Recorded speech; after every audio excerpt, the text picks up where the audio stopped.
7h31 em Campos, de volta com Folha no Ar, primeira edição. E hoje no programa, oferecimento dos laboratórios Plínio Bacelar e Proteus, serviços de saúde e medicina ocupacional. Nós temos o prazer de receber aqui o Vinícius Patel, que sempre, né, apesar de vir pouco, né, mas quando vem aí com toda a gentileza e educação, com carinho com a gente, o diretor de administração portuária do Porto do Açu, né, hoje no Folha no Ar, primeira edição. Vinícius, bom dia, seja bem-vindo aí mais uma vez e obrigado aí pela presença. Eu que agradeço, Cláudio, Arnaldo, aí pelo convite, sempre um espaço muito positivo para a gente conversar um pouquinho aí sobre o Porto do Açu, que vem alavancando aí o crescimento do estado e do país, e compartilhar um pouquinho do que a gente tem conseguido fazer aí com proximidade com a comunidade também. Bom dia a todos os ouvintes. Matheus, bom dia. Vamos começar com essa questão que você mesmo colocou aí, do que tem feito junto à comunidade. O Porto é o maior empreendimento privado, não só do país, né, na América Latina, em funcionamento, e tem participado, lembro até que quando o Jornal Nacional tinha aquele quadro que eles colocavam, as empresas funcionando, mostrou as ações do Porto do Açu. Como que o Porto tem atuado junto aos municípios do entorno nesse enfrentamento à pandemia? Legal, Arnaldo. A gente teve uma organização logo no começo da crise, isso lá no 12 de março, né? No dia 13 a gente definiu por fazer aí os comitês de gestão, e aí a gente trata ainda hoje como uma sala de crise, e a gente criou alguns comitês específicos, né? Um deles é o comitê operacional, onde a gente reúne todas as empresas do Porto para assegurar que a gente tem protocolos que são eficientes para a segurança das pessoas e para a continuidade operacional do Porto. A gente tem um outro, que é o comitê financeiro, que, querendo ou não, a gente teve que se preparar e se organizar, porque vinham momentos que a gente não sabia o que seria o futuro, então a gente teve que fazer todo um trabalho relacionado a isso. O terceiro foi um comitê de pessoas, que é como que a gente trabalha com a questão aí da saúde física e mental, e entender como que os funcionários e as pessoas nossas estavam trabalhando e seguindo nessa rotina. E o quarto é o que a gente chamou de Comitê de Ações Humanitárias, onde a gente agregou algumas empresas do Porto, né? E aí tem grande destaque a própria Porto do Açu, a Superpetróleo, a Ferroport e a GNA, onde a gente fez uma série de ações integradas e com uma preocupação muito grande de dialogar com, principalmente, né, São João da Barra, que é onde a gente está instalado, mas Campos também, por ser uma referência aí médica do Norte Fluminense, buscando ver quais seriam as necessidades e a melhor forma da gente apoiar dentro do que a gente tinha em termos de capacidade, seja de compra, seja de equipes próprias, né? A gente conseguiu mobilizar aí em suporte equipes nossas de manutenção, enfim, criou-se um protocolo para atuar junto à região. E dentro de todas essas ações aí que a gente empreendeu, a gente conseguiu reverter para a comunidade aí mais de 150 mil itens, né, de EPIs, equipamentos de proteção individual. Então uma preocupação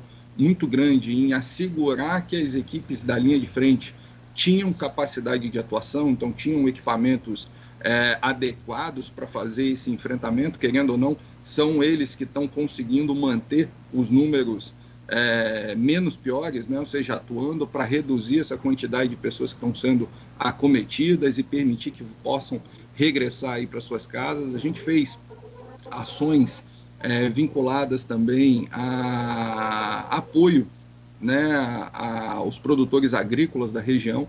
Querendo ou não, foi um grupo que acabou sentindo muito, porque muitos deles, né, e a gente trabalhou e trabalha com eles já há longo tempo aí em São João da Barra, tinha sua produção direcionada à merenda escolar. Com as questões de suspensões de aulas e tudo mais, eles ficaram com a produção e sem ter aonde fazer a sua distribuição.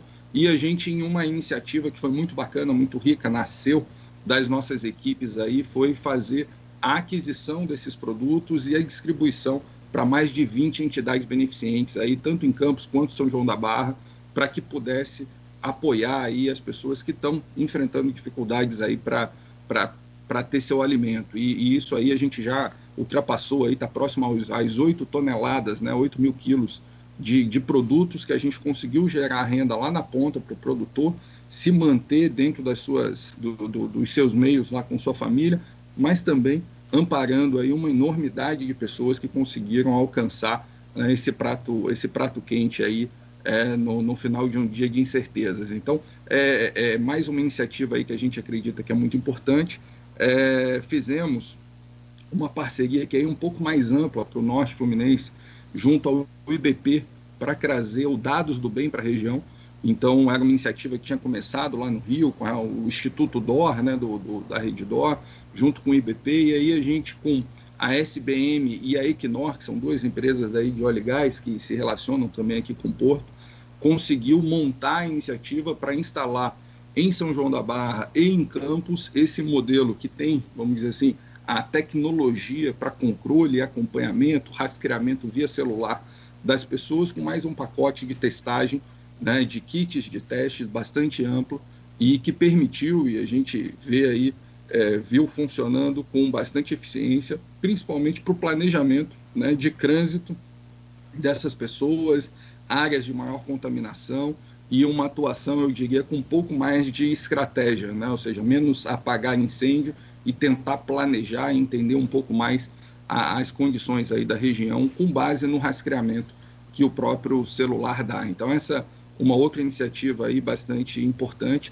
além das ações, né, que a gente fomenta, que é dentro do nosso grupo de voluntariados do Abraçua, onde a gente teve preocupações aí em fazer uma série de ações, desde campanhas de doação de sangue, de alimento, e que a gente, como companhia, acaba participando também, e isso tudo, como você mencionou, Arnaldo, gerou um nível de visibilidade, né, e acabou não só na região, mas sendo aí levado para esse quadro Solidariedade, o que deixa a gente muito feliz, porque a gente se inspirou nos melhores exemplos, principalmente do ponto de vista operacional, quando a gente vira, né, e de alguma forma fomos a referência dentro da Associação Internacional de Portos, na criação de protocolos operacionais também, e quando a gente vê, a gente percebe que conseguimos um padrão muito bom de funcionamento operacional, mas não nos prendemos somente a isso. Conseguimos estar presente junto à comunidade, que de fato é quem nos permite operar, né? Ou seja, a gente precisa da comunidade forte para que o porto seja mais forte. Mateu, e internamente, né? Eu sei que você falou aí sobre protocolos, sobre como o porto veio atuando.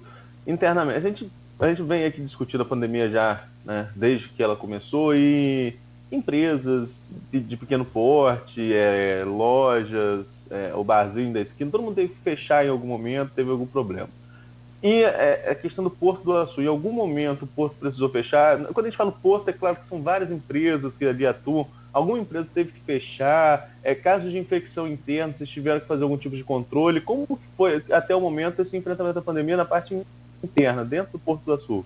A parte operacional, né? Então, como nós criamos aí o nosso protocolo, acho que tem um ponto importante, que antes da pandemia se instalar no Brasil, a gente já estava trabalhando, porque a gente recebia navios da Ásia. A gente tem uma operação que é bastante intensa com navios da Ásia. Então, a gente estava já na virada ali de Natal, Ano Novo, tendo reuniões com as secretarias de saúde. Então, isso na virada de 19 para 20, porque a China, em dezembro, já tinha tido, né, uma sequência aí de notícias vinculadas, e aí nós já nos movimentando e criando protocolos. E aí, junto com a Anvisa, né, que faz essa regulação, a IMO, que é a Associação Internacional que faz o regramento das embarcações, a gente viu a necessidade de fazer uma definição de protocolos.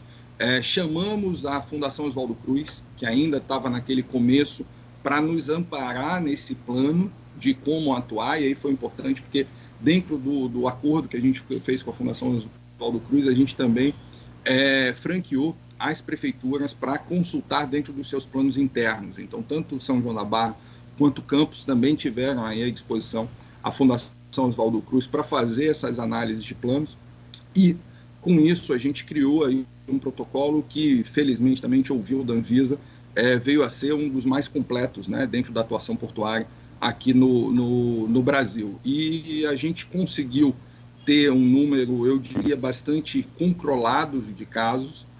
A gente não teve cenários de o que eles chamam dos big spreaders, né? A gente não teve o espalhamento do vírus, né, em grandes proporções no porto. Eu diria que a gente teve pouquíssimos casos de espalhamento. Grande parte dos cenários que a gente teve, a gente conseguiu, com os isolamentos e a testagem, mostrar que não aconteceu dentro do porto, que a gente adotou protocolos, além de adotar máscara, enquanto todo mundo estava falando que máscara não era recomendável, né? A gente, quando olha, parece que faz muito tempo, mas faz menos de um ano, a gente tinha aí os órgãos públicos se manifestando, dizendo que não precisava de máscara. Mas a gente adotou isso de uma maneira muito precoce, e a gente entende que isso foi positivo. A gente adotou protocolos de distanciamento social desde lá do começo, e com isso a gente conseguiu manter aí taxas muito baixas, principalmente quando a gente olha comparada à região, né, tanto Campos quanto São João da Barra, que teve números muito baixos. O Porto se manteve ainda como uma ilha com níveis de caso muito menores e fazendo com que a gente não tivesse nenhum tipo de hora perdida na operação, né? Ou seja, os navios não tiveram interrupção de acesso, as fábricas e indústrias que estão lá instaladas não tiveram interrupção operacional, e a gente fez um outro trabalho muito importante, que aí está dentro dos nossos valores. Depois, tendo a oportunidade, eu queria falar um pouquinho aí sobre o ESG, né, o sistema de vinculado à nossa política de sustentabilidade também. Uma das coisas que a gente definiu a gente tem que priorizar os fornecedores locais, os pequenos negócios, e isso a gente trabalhou para fazer, inclusive, em vários momentos, pensando em sistemas de pagamento que fomentassem, né, o ciclo de caixa das empresas e a manutenção, acima de tudo, dos empregos dessas empresas locais que estavam vinculadas. Então, a gente teve uma preocupação muito grande em entendemos que o cenário é crítico, temos que nos preocupar, como eu falei, lá do comitê financeiro, mas não tem por que eu afetar diretamente aqui a região. Então, vamos planejar em controlar gastos em linhas que não impactem e vamos assegurar que essas empresas sigam mobilizadas, sigam trabalhando e sintam que o Porto efetivamente está presente e está lado a lado aqui fazendo esse desenvolvimento. Vinícius, apesar da pandemia, o Porto registrou algum tipo de crescimento em movimentação de cargas, em movimentação de atracamento de navios? Qual o panorama nessa questão econômica do funcionamento nas operações do Porto, mesmo dentro da pandemia? E qual era a expectativa de vocês em relação a um ano, se não fosse de pandemia? Qual era a expectativa para o último ano devido ao desenvolvimento do Porto, que vem aí subindo ano a ano desde 2014? Nós, evidentemente, a gente tinha um plano que é bastante ambicioso. A gente abre sempre o ano imaginando em seguir crescendo a passos largos. A gente ficou num cenário de incerteza muito grande, como o mundo inteiro ficou, mas a gente viu que a gente atingiu ali em junho o vale, né, onde a gente teve a menor quantidade de operações de embarcação. Os protocolos a gente viu que funcionou principalmente na indústria offshore, em termos de quarentenas e tudo mais, e depois disso a gente cresceu. Então, fechamos o ano com a maior média mensal de operação, então, em quantidades de barcos. Tivemos recordes importantíssimos, então, maior quantidade de embarque de minério aconteceu nesse período, maior embarque mensal. A gente teve também recorde de operação com os transbordos de petróleo lá na Açopetróleo, e teve uma marca muito importante, Arnaldo, que eu acredito que eu tenha trazido esse número no nosso bate-papo aqui no ano passado. O Porto do Açu, quando a gente agrupa ali os 10 terminais instalados, e a gente se comporta quase que como um porto público, né? Então, quando a gente se compara com portos públicos, a gente estava em terceiro lugar entre portos que mais movimentaram cargas. Isso com os números de 2019. E em 2020 atingimos 54 milhões de toneladas de carga movimentada, que nos levou para o segundo lugar. Então, olhando para os portos públicos, os portos organizados, nós conseguimos, né, a gente era no cenário anterior Santos, Paranaguá e Açu.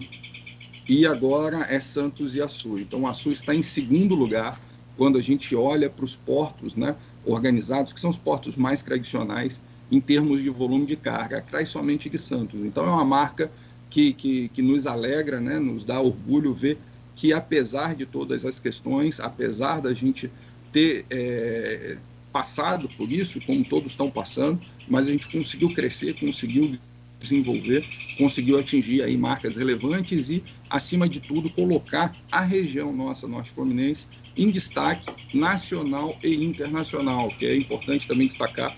No ano passado, a gente ganhou uma premiação internacional da própria IAPH, que é a maior associação do setor, com o nosso plano de atendimento a emergências. Então, é algo muito importante, algo que a gente acredita muito, teve também esse destaque, e agora a gente está aí participando dessa premiação referente aí ao período aí de 20. Então, acontece agora em junho a premiação, e a gente tem 2 projetos que, de novo, aparecem aí entre os top 3, né? E são projetos que a gente teve trabalho durante o ano de pandemia. Um deles é a própria ação de proteção às pessoas para Covid, e o outro é o do nosso programa de conservação de tartarugas, que a gente também, apesar da pandemia, atingiu aí a marca de 1 milhão de filhotes conservados pelo programa. Eu vou pedir só licença um minuto, Vinícius, para registrar aqui em notícia nacional, mas que já circula aí, que o ministro do Meio Ambiente, Ricardo Salles, é alvo de operação que investiga exportação ilegal de madeira. Então a Polícia Federal deflagrou essa operação hoje, autorizada pelo ministro Alexandre de Moraes, do Supremo Tribunal Federal, e tem aí 160 policiais federais cumprindo 35 mandados no Distrito Federal, no Pará e em São Paulo, e entre os alvos dessa operação está o próprio ministro do Meio Ambiente, o Ricardo Salles. Agora, a gente, voltando a falar do Porto do Açu, você mencionou aí que, em comparação com os portos públicos, o Açu fica em segundo, né, no volume de exportação. Temos várias perguntas de ouvinte relacionadas a essa questão econômica que vamos fazer no segundo bloco. Só para a gente concluir esse bloco, qual é a minha pergunta? O Açu tem potencial para superar Santos em movimentação de cargas? Há uma perspectiva de que isso possa acontecer? Há um planejamento para que isso aconteça por parte da própria empresa? A gente não tem como um alvo ser, né, maior do que Santos. Santos é um porto super tradicional, mas a gente tem sim uma área e um planejamento que nos direciona para isso, né? Quem já operou, conhece ali a região, vê que são muitos terminais que foram se desenvolvendo ao longo do tempo ali de uma maneira quase que orgânica. O Porto do Açu é uma estrutura planejada que, desde a sua origem, tem um plano diretor com licenciamentos, né, aprovados, e com um sistema logístico funcional planejado para rodovias, para dutos, para sistemas de transmissão elétrica. Enfim, ele é planejado. Temos 90 quilômetros quadrados de área industrial para o desenvolvimento. Então, em uma análise, uma analogia aqui, a gente está falando de uma área equivalente à Ilha de Vitória. Então, tem muita área para a gente seguir desenvolvendo indústrias. A gente tem capacidade ainda, com muita área acostável, né, que é como a gente chama a área para cracação, para desenvolver novos projetos, e a gente acredita também que tem elementos muito, muito importantes do ponto de vista de uma indústria mais verde, uma indústria sustentável, que são elementos aí que a gente também conseguiu avançar, né, nesse período de pandemia. A gente fechou aí mais de 8 contratos nesse período, que é um período crítico, mas que a gente conseguiu ter elementos para desenvolver novos negócios, e dentro desses 2, a gente passa aí por projetos de grande porte, que a gente montou parcerias, né, para fazer as análises e desenvolver os estudos sobre a viabilidade de uma planta solar de grande capacidade e um sistema de produção de hidrogênio verde, que também tem um desdobramento muito positivo, e que colocaria, e já colocou com as parcerias que foram assinadas, o Porto do Açu no cenário internacional aí em destaque, como um porto orientado aí para ser um porto verde, né? Então, é a nossa estratégia aqui do Açu Green Port, que é como nós chamamos, e tem tido aí uma aceitação muito interessante de mercado. Agora, tem um assunto que a gente parece que sempre vai bater na tecla, e tomara que não seja sempre, que tenha uma solução, é que a gente fala do porto com essa estrutura toda, né, de portas abertas para o mundo, no acesso marítimo, mas com uma extrema dificuldade, um extremo gargalo de acesso viário, seja por rodovias ou por ferrovias. O ministro Tarcísio esteve aqui recentemente, até eu consegui perguntar sobre a questão da EF 118, e ele falou que, muito franco, inclusive, ele falou que hoje ele não tem nada a apresentar, que há o interesse, mas não tem nada de concreto para falar hoje. Há a perspectiva da RJ 244, como que vocês acompanham essas possibilidades de mudanças de infraestrutura que vão acabar beneficiando o Porto do Açu e até potencializando a área aí para atrair outras empresas? A gente acredita muito, são alternativas, né, que a gente vai seguir lutando e batalhando para que elas aconteçam, porque a conexão ferroviária é o que teria, né, um dos elementos que teria capacidade aí de fazer a gente dobrar nossa capacidade, porque é onde tem volumes massivos em quantidade de carga e atingimento de outros mercados, né? Então a gente conseguiria ampliar a nossa capilaridade aí para o interior e para regiões que não operam com o Rio de Janeiro. Esse é um exemplo da própria carga agro, né, que a gente tem direcionado esforços e conseguiu fazer operações no ano passado, e acredita que tem uma etapa que a gente vai desenvolver, e já estamos em curso, com relação a atrair essa carga agro para dentro do porto, não só na via de entrada do fertilizante, quanto da exportação da carga agrícola, porém o que colocaria escalas, vamos dizer assim, industriais, seria a própria ferrovia. RJ 244 é um assunto que a gente vem trabalhando com o governo do estado, a gente acredita que tem um caminho, né, importante aí para seguir, e isso habilitaria não só o desenvolvimento do porto, mas da região como um todo. Em paralelo, a gente segue, né, buscando alternativas de melhoria dessa via, mas um ponto que eu queria destacar, Arnaldo, é que a gente conseguiu esses números e vem buscando desenvolver o porto com alternativas logísticas ao sistema rodo e ferroviário, né? Então, lembrando que a gente tem lá a Ferroporte, que é o terceiro maior terminal de minério do país, que é alimentada por um duto, ou seja, ninguém vê esse minério chegar, não está atrapalhando tanto as rotinas de trânsito, né? Ou seja, você não tem esse fluxo todo acontecendo, permitindo a geração aí de riqueza local, sem gerar o impacto à comunidade diretamente, tendo também a Superpetróleo com uma conexão, né, direta com o mar e fazendo ali os transbordos, e a própria GNA, que a gente recebe o gás, né, importado, faz toda a conversão e depois pelos sistemas elétricos a gente faz a distribuição. Certamente o sistema rodo e ferroviário são fundamentais para que a gente siga crescendo as taxas que a gente vem crescendo, né? O porto é muito jovem e muito rapidamente a gente atingiu aí posições de destaque. Para a gente seguir crescendo essas taxas é fundamental essa parceria, né, e o entendimento pelo setor público, né, de seguir desenvolvendo aí essas infraestruturas. Nogueira. Pois não havia falando sobre essa questão da agricultura, Vinícius, há uma projeção, há uma expectativa de exportação de soja para 2021. Como é que está esse processo? A gente vem trabalhando, felizmente, o terminal, né, que é o terminal multicargas, a gente vem conseguindo operar com grandes volumes aí de cargas minerais.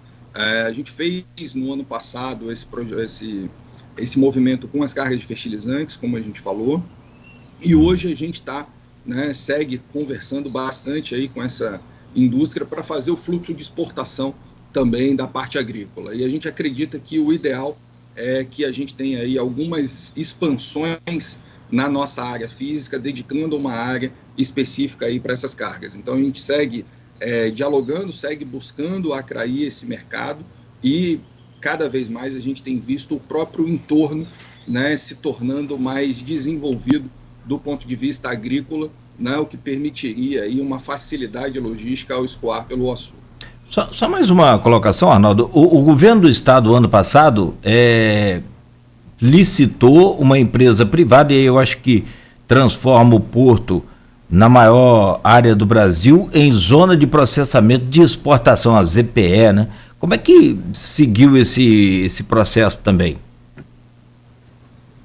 Você tem essa informação? Desculpa, é para o Arnaldo? Não, para você, o Vinícius. A gente segue, né? Na verdade, a área ali, ela vai ser um processo que é licitado pelo Estado do Rio de Janeiro. Então, tivemos um processo que teve uma data, salvo engano, no final do ano passado, ali como uma data de vencimento. Esse processo foi suspenso e foi, né, rediscutido com o Conselho das EPEs, né, que é uma entidade que concentra, né, todas as EPEs, e é previsto, né, pelo menos as notícias aí informam, que a gente deve ter o lançamento desse edital ainda esse ano, para fechamento do processo até o final do ano. Então, nós, certamente, né, temos o interesse e vamos fomentar esse desenvolvimento, sendo que é um processo licitatório e que qualquer empresa aí pode participar para ser esse administrador da ZPE. Nós, do ponto de vista do Açu, podemos participar como administrador também, mas, acima de tudo, a gente quer que a ZPE se estabeleça, independente de quem seja aí o operador. E a notícia era para 2020, o lançamento desse edital, mas, como você disse, foi suspenso, então, na sequência do processo, né? Porque as informações, às vezes, não se complementam na fonte, né? Então, é bom a gente buscar e você essa fonte. São 7h58, Arnaldo, então a gente faz uma pausa rápida e volta no próximo bloco, conversando com o Vinícius Patel, aqui no Folha no Ar, primeira edição, que tem o oferecimento dos laboratórios Plínio Bacelar e Proteus Serviços de Saúde e Medicina Ocupacional, com a qualidade certificada ISO 9001-2015.